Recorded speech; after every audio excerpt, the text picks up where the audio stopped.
All right, today we're going to dig into a really fascinating puzzle from early American history. It's all about how the law, something we tend to think of as, set in stone, can totally change when you drop it into a new environment. This is a story of two justice systems that started from the exact same place but ended up worlds apart. So, let's just jump right in.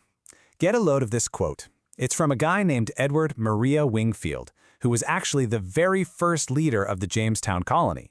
But here's the kicker. He's not giving some grand speech about his new society. Nope. He's complaining from inside a jail cell. Can you believe it? He'd been overthrown just a few months after they landed, and he was absolutely shocked by the brutality he was seeing. Whipping, beating, hanging. He was basically saying, this is not the English law I signed up for. And that really brings us to the big question, right? These colonists were English. They were supposed to be living under English law. So how on earth did justice in Virginia get so different, so brutal almost overnight? To figure that out, we have to first take a step back and look at the world they left behind. Okay, so first things first. Let's set the scene back in Old England. What did law and order actually look like in the 17th century? What was the rule book they were playing by before they even thought about getting on those ships? So the England these folks were leaving, it was a pretty anxious place. The population was booming, and that meant a lot of poverty, a lot of homelessness, and, a lot of disease. For the people in charge, the law was really just a tool for one thing: control. The main goal wasn't about being fair, and it definitely wasn't about rehabilitation. It was all about security. It was about keeping a lid on a society that seriously felt like it could just boil over at any second.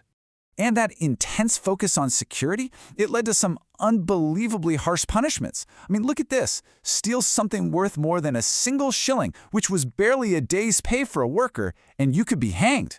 Break into a house? Hanged. Robbery on the road? You guessed it, hanged.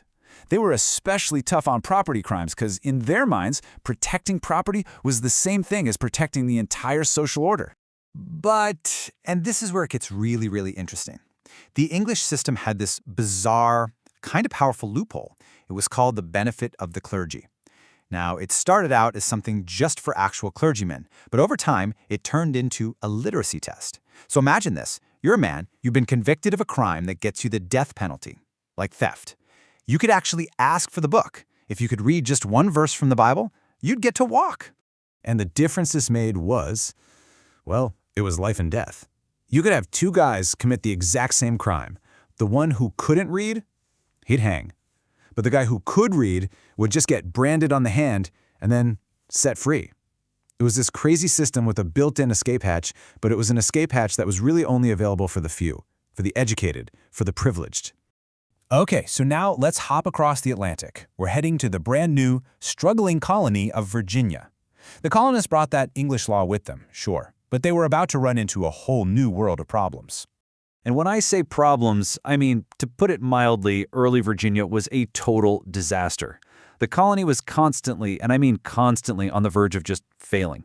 They never had enough people to do the work, especially with that incredibly demanding tobacco crop.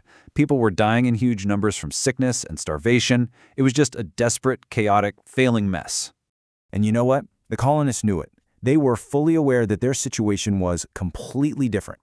This quote right here, it's from Virginia's own government, and they're basically saying, look, the gap between life here and life back in England is so huge, we just can't follow their example. They flat out admitted that the English legal system was not going to work in this new, desperate reality. And this is the absolute key to understanding everything. Back in England, the biggest fear was social disorder, but in Virginia, their greatest fear was total, complete economic collapse.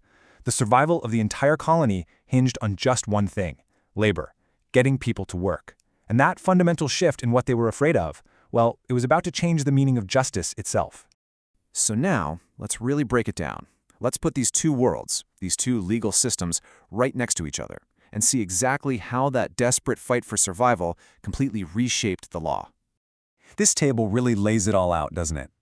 In England, the big problem was disorder, so the law was all about security.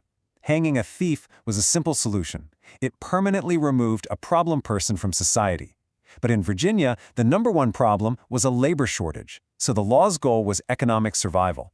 And get this, the goal wasn't to remove a thief. It was to make them useful by adding more years to their indentured servitude. You know, that legal contract that forced them to work for a master for a certain amount of time. I mean, that was the cold, hard logic in Virginia. In a place that was absolutely desperate for workers, executing a thief, even a thief, was a huge waste of a precious resource. What resource? A pair of working hands. Suddenly, a person's value wasn't about their morals or character. It was about whether they could work in the tobacco fields. A criminal wasn't just an offender anymore. They were a potential asset, and punishment became the tool you used to squeeze that value out of them. So what's the big takeaway here?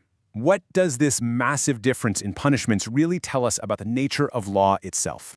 Let's just walk through their logic step by step. Okay, step 1. The colony is failing. Why? Not enough workers. Step 2. A thief, yes, is a criminal, but they're also a body, a potential laborer. Step 3. If you hang that thief, you lose a laborer. That's a net loss for the colony. But, step 4, if you just extend their servitude, force them to work longer, you actually add to the labor pool. So, the conclusion, step 5, is pretty obvious from their point of view. Servitude is a much more valuable punishment than death. It's wild. Crime basically got turned into a commodity. And there it is. That's the answer to the puzzle we started with. Law isn't some fixed, sacred set of rules that never changes. It's a tool. It's a dynamic thing that societies bend and shape to deal with whatever their most pressing fears are, and to reach their most urgent goals. For 17th century England, that fear was disorder. For colonial Virginia, it was total failure. So the very same crime, theft, got two completely different punishments, all because those two societies valued and feared completely different things. And that kind of leaves us with one last question to chew on, doesn't it? If a society's laws and punishments are a mirror that reflects what it values and what it fears the most, what do our laws today say about us? What does our modern justice system, with all its complexities, reveal about what we as a society truly value and what we're most afraid of?